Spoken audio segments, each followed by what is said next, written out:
যে আজকে বাংলাদেশকে নতুন করে নির্মাণ করবার যে স্বপ্ন আমরা দেখছি, সেই স্বপ্নকে বাস্তবায়িত করতে হলে আমাদের কিন্তু একটু ধৈর্য ধরতে হবে, ধৈর্য ধরতে হবে এবং হঠকারিতা করে ভুল সিদ্ধান্ত নিয়ে ভুল পদক্ষেপ করে আমরা যেন সেই সম্ভাবনাকে বিনষ্ট না করি, সেই বিষয়টা আমাদেরকে সবসময় লক্ষ্য রাখতে হবে।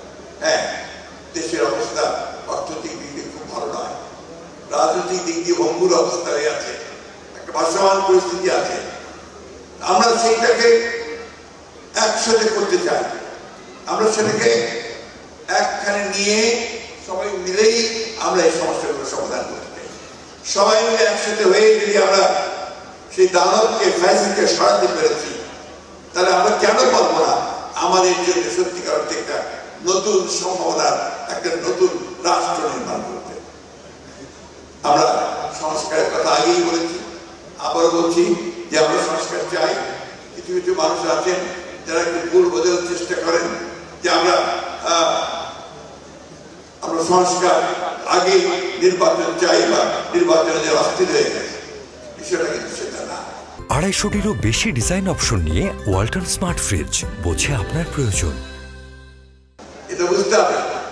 আমরা যেটা বলছি যে নির্বাচনটা কেন দ্রুত চাই, এই কারণে দ্রুত চাই যে নির্বাচনটা হলে আমাদের যে শক্তি, সেই শক্তি আরো বাড়বে, সরকার থাকবে, পার্লামেন্ট থাকবে, অনেক বেশি শক্তিশালী হবে, আর যে সংকটগুলো সৃষ্টি হয়েছে সেই সংকটগুলো দূর হয়ে যাবে।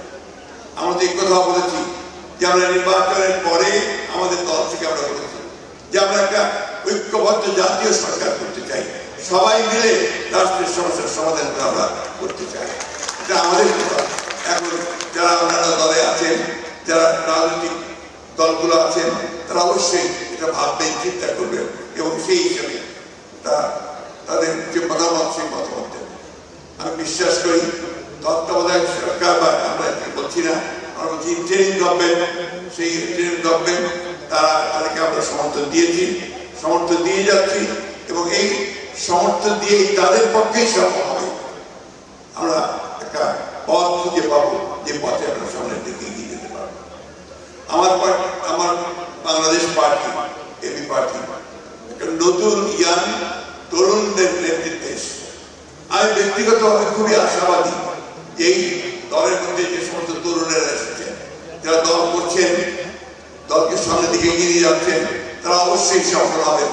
বাংলাদেশে এবি পার্টি একটা অত্যন্ত গুরুত্বপূর্ণ রাজনৈতিক ভূমিকা রাখতে সক্ষম হবে বলে আমি বিশ্বাস করি।